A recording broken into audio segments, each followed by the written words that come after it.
동양과 서양 간에는 문화적인 차이와 다름이 있습니다. 예를 들면 여기 어항이 있다고 합시다. 어항을 동양 사람과 서양 사람에게 각각 보여주고 무엇을 보았냐고 이제 질문을 하게 된 것입니다. 이때 동양 사람들은 거기 수족관에 이끼가 껴 있던데요. 그리고 물 색깔은 탁했습니다. 이렇게 흐름을 이야기하더라 합니다. 근데 서양 사람들에게 똑같은 어항을 보여주고 무엇을 보았냐고 했더니 물고기가 2마리 있습니다 라고 어떤 사물을 이야기하더라는 것이죠. 여러분에게 묻습니다. 이 두 사람의 의견이 누군가가 틀린 겁니까? 다른 것입니까? 다른 것입니다.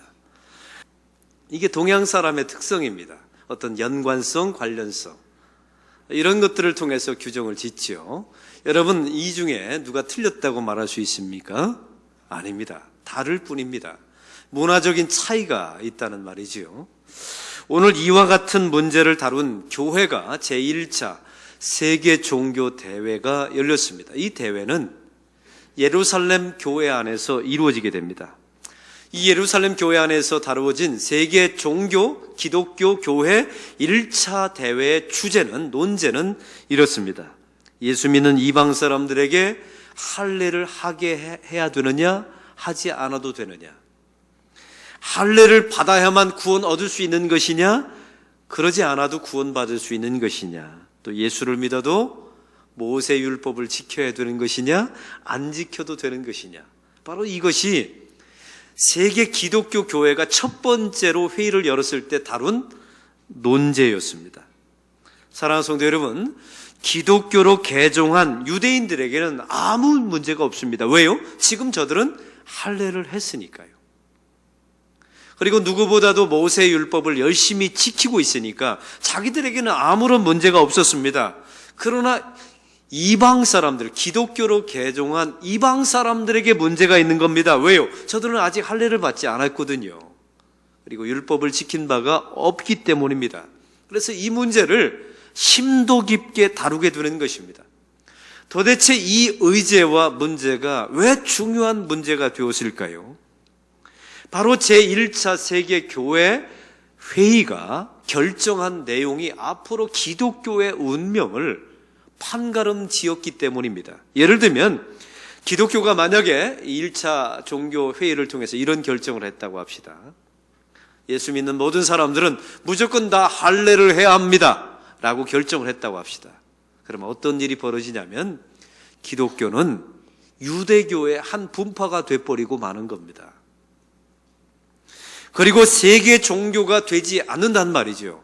만약에 이랬다고 합시다. 할례는 이거는 문화적인 문제입니다. 해도 되고 안 해도 됩니다. 이렇게 말했다면 오직 주 예수의 은혜로 구원받을 뿐입니다 라고 이 종교회의가 결정했다면 그제서야 기독교는 유대교의 한 종파가 아니라 세계 종교가 되는 것입니다. 열방을, 모든 민족을 다 품어낼 수 있는 그런 그릇이 넉넉한 교회가 된다는 사실이죠.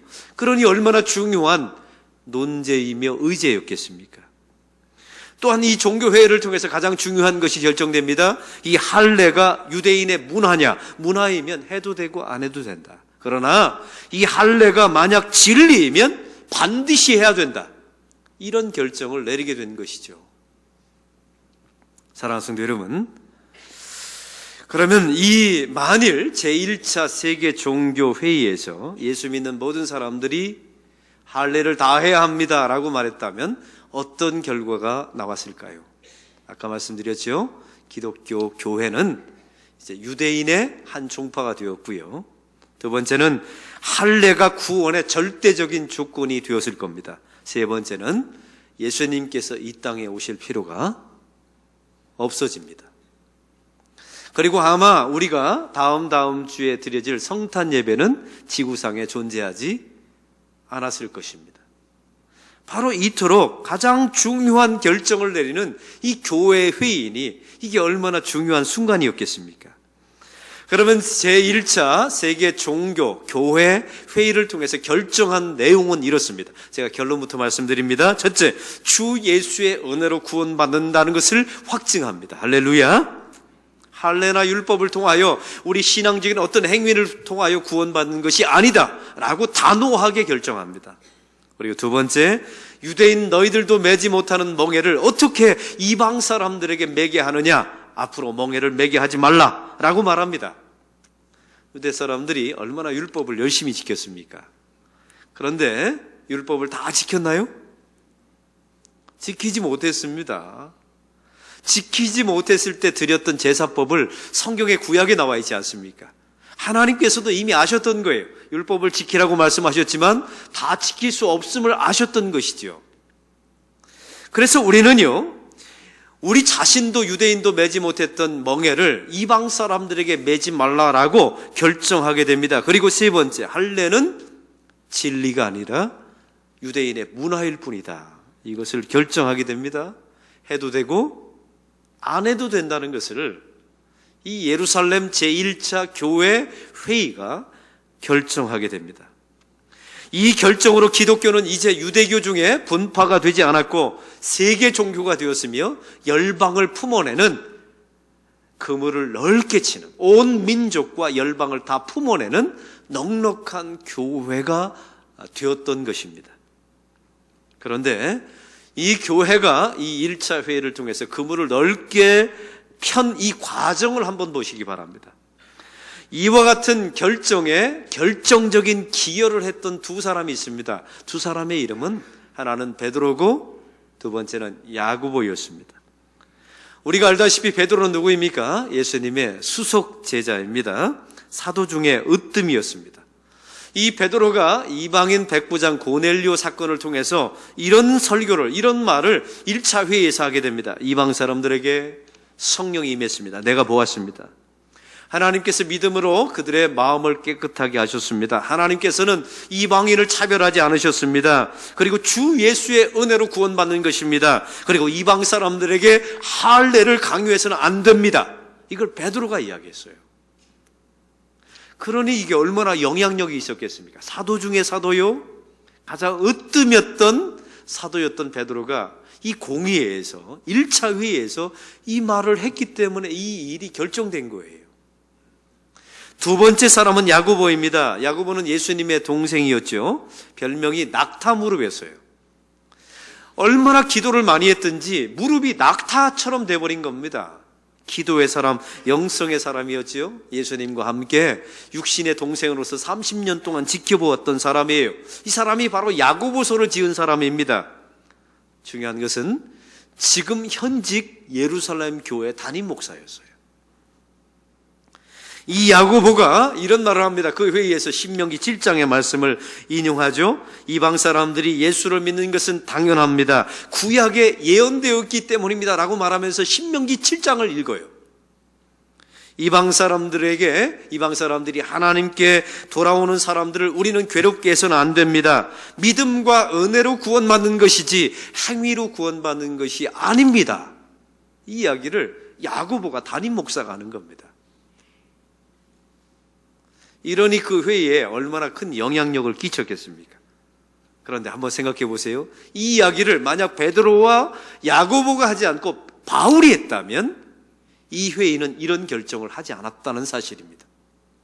왜냐하면 바울은 그 당시에 영향력이 없었어요. 바울은 이방인 선교를 위해서 부름받은 선교사에 불과합니다. 담임 목사도 아닙니다.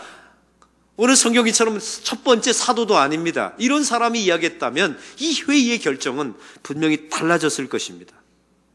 사랑하는 성도 여러분, 그러면 이 베드로와 야고보가 지금 우리 안락교회로 치면 누구일까요? 여러분, 이런 사람들은 정통 유대인이었습니다. 이 두 사람의 공통점은 이미 할례를 했죠. 아쉬울 것이 없는 사람입니다. 그리고 할례를 하라라고 말해도 아무런 지장이 없어요. 왜요? 자기 자신은 이미 할례를 한 기득권층이었거든요. 근데 이들 자신들이 자기 자신의 모든 편견과 생각과 관습과 기득권을 다 내려놓습니다. 그리고 양보하고 희생합니다. 이래서 이 기독교 제1차 교회 대회가 이 놀라운 결정을 하게 된 것입니다. 이들의 양보를 통해서 교회가 유대교의 종파로 전락되지 않고 세계 종교가 된 줄로 믿습니다. 사랑하는 성도 여러분, 바로 이들로 인하여 초대교회는 그물을 넓게 친 교회가 된 것이죠. 세계 종교가 된 것입니다. 이것을 잊지 마시기 바랍니다. 근데 오늘 성경에 보십시오. 또한 두 번째, 이 판결이, 이 결정이 내려지는, 그물을 넓게 치는 교회가 되는 과정을 보십시오. 무엇이 진리이고 무엇이 문화인지가 분명하게 구분되었습니다. 사랑하는 성도 여러분, 진리가 무엇입니까? 주 예수의 은혜로 구원받는 것이다. 이게 바로 진리입니다. 여기에는 그 어느 것도 끼어들 수 없습니다. 양보할 수 없습니다. 타협할 수 없습니다. 왜? 이것이 진리이니까요. 여러분, 진리는 다음과 같은 특성이 있어요. 타 종교가 말하는 것은 진리가 아닙니다. 우리 착하게 살아야 합니다. 양보하며 살아야 합니다. 우리가 누군가를 베풀며 살아야 합니다. 이 말은 불자들도 이야기합니까? 안 합니까? 다 이야기합니다. 그것은 진리가 아닙니다. 그럼 진리가 되려면 타 종교가 말하지 않는 것, 주 예수의 은혜로 구원받는 것, 바로 이것이 유일한 진리입니다.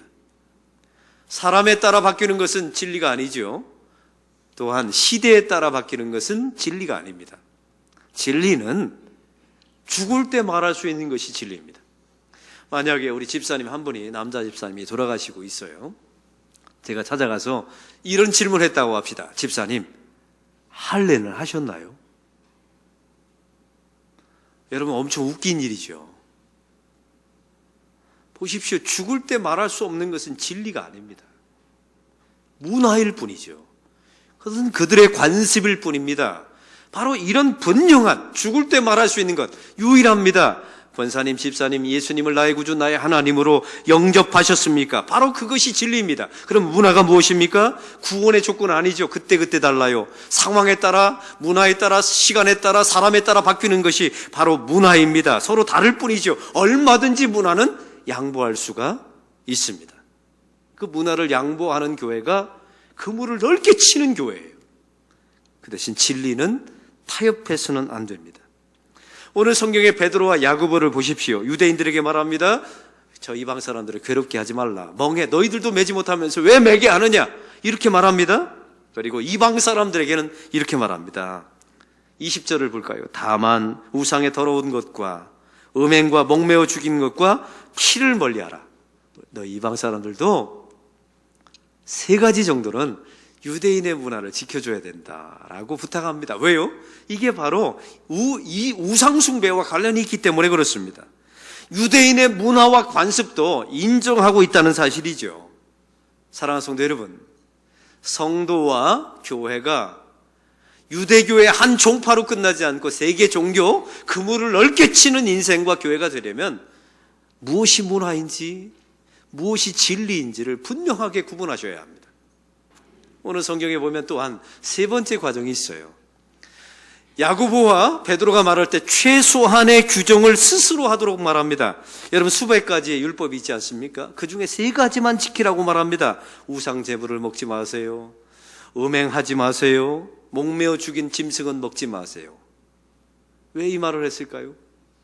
이게 다 우상 숭배, 그 당시에 신전에서 드려졌던 그 이방 제사와 유사했기 때문에 그렇습니다.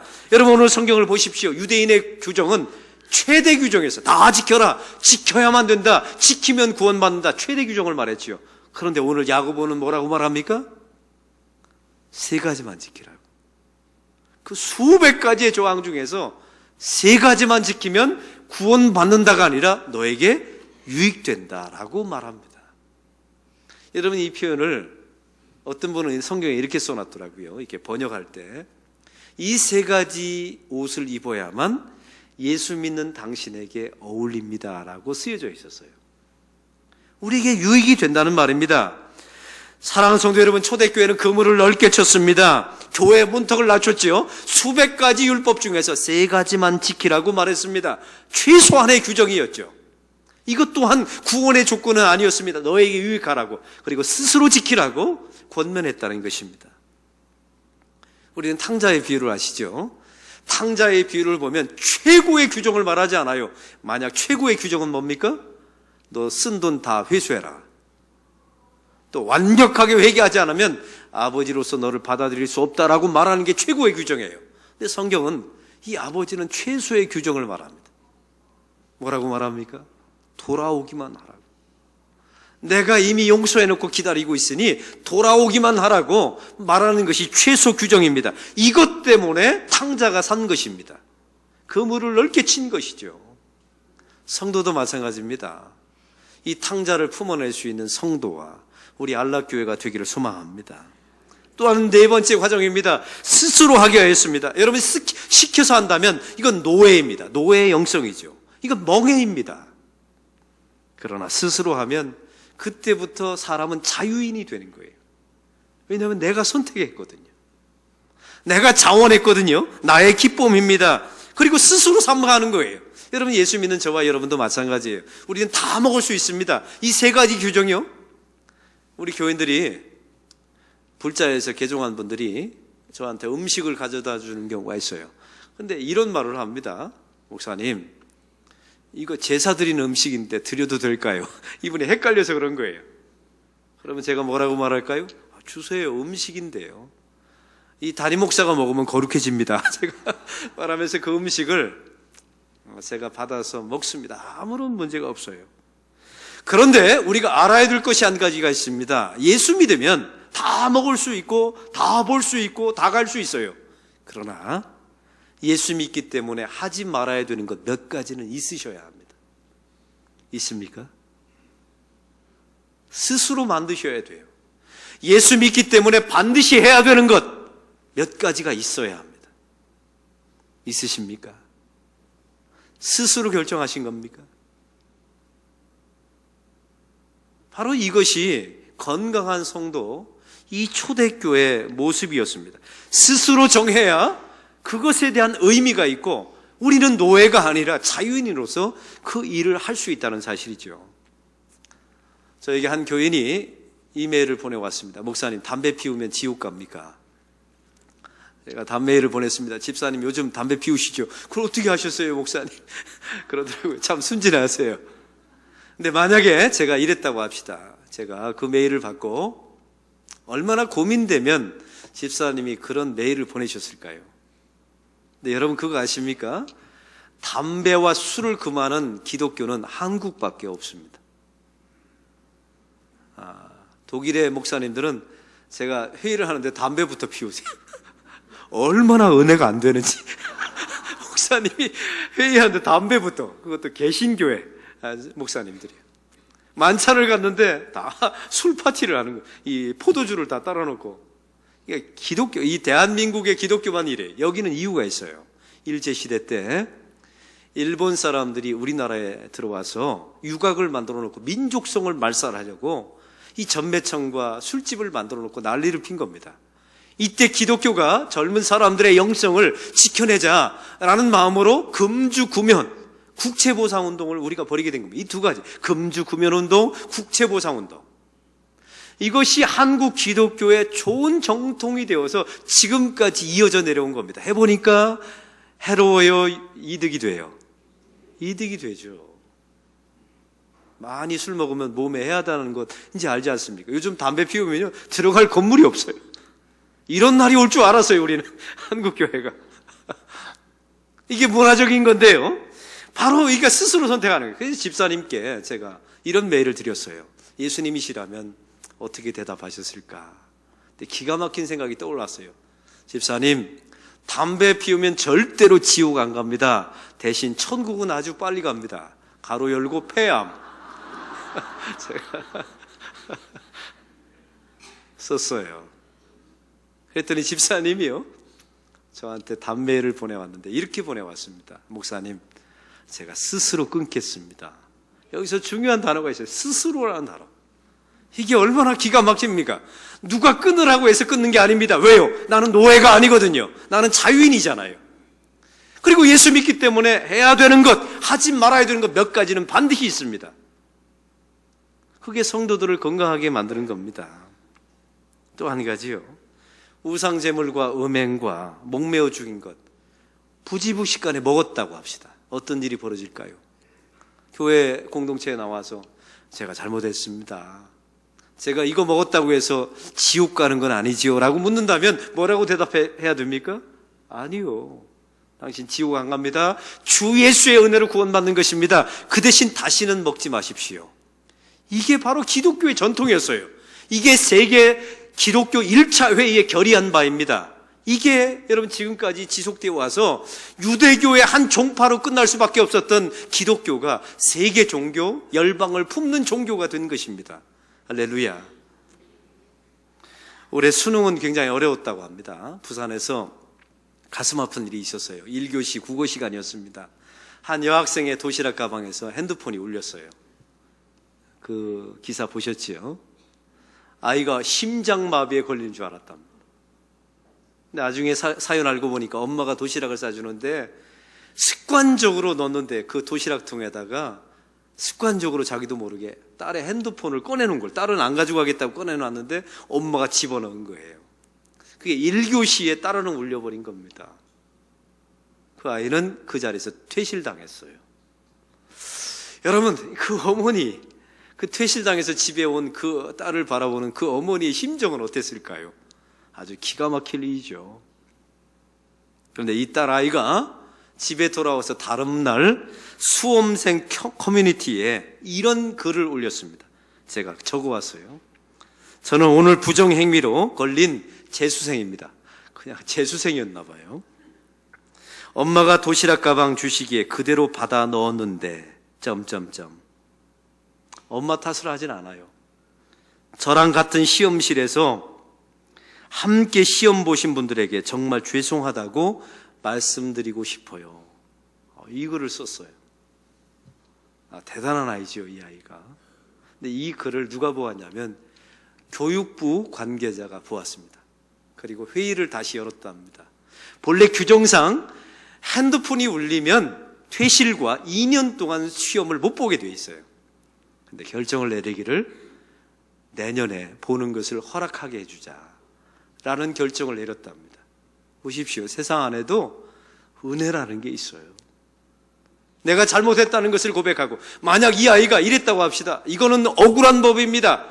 다시는 이런 법령은 없애야 합니다. 우리 엄마가 지옥 갈 사람입니다. 이렇게 말했다면 교육부 회의가 열렸을까요? 열리지 않았지요. 내가 잘못했습니다. 이 아이가 미안합니다. 나와 함께 시험 본 사람들 미안합니다. 이러니까 은혜의 사건이 벌어지게 되죠. 여기에도 이런 은혜가 있다면 하나님의 교회 안에는 어떤 은혜가 있어야 합니까? 하나님, 제가 잘못했습니다. 하나님, 제가 저의 용서를 구합니다 라고 말하는 사람들이 있다면 다 주 예수의 은혜로 용서하는 역사가 일어나야 될 줄로 믿습니다. 그게 그물을 넓게 치는 교회예요. 사랑하는 성도 여러분, 제1차 종교대회는 너무나 중요한 회의였습니다. 유대교의 한 종파로 기독교가 끝날 것이냐, 아니면 세계 종교가 되어서 열방을 품는 모든 민족의 교회가 될 것이냐, 이걸 결정짓는 교회였어요. 이때 야고보와 베드로는 자기의 기득권을 내려놓았습니다. 자기의 관습과 생각을 내려놓게 되었지요. 그리고 무엇이 진리이냐, 무엇이 문화인가를 분명하게 구분되었습니다. 그리고 진리는 끝까지 목숨을 걸고 고수하되 문화는 무엇인지 다 타협하는 그런 교회가 되었습니다. 최소한의 규정만 말했습니다. 그리고 스스로 지키도록 배려했습니다. 그리고 어겼을지라도 용서를 구하면 다 받아주었습니다. 그래서 기독교는 세계 종교가 되었고 지금까지 2000년 동안 생존하는 하나님의 교회가 된 것입니다. 이렇게 그릇을 넓게 치는 성도와 우리 안락교회가 되기를 소망합니다. 열방을 품어내는 교회, 모든 죄인을 다 품어내는 교회. 그렇게 될 때 우리 안락교회는 하나님의 진정한 거룩하고 성숙한 교회가 되고 저와 여러분도 그물을 넓게 치는, 그래서 열방을 넉넉하게 품는 하나님의 성도가 되시기를 주의 이름으로 축원합니다. 하나님 아버지, 오늘 말씀을 통하여 그물을 넓게 쳤던 초대교회를 보게 됩니다.